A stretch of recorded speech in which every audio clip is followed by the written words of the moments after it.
against allegations raised during the Assembly's inquiry, including claims of misappropriation of 423 billion naira in loans and other state funds during the former governor's tenure.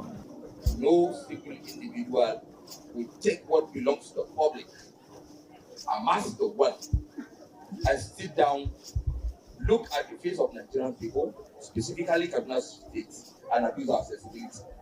Never. So, this is a clarion call. All hands must be on deck.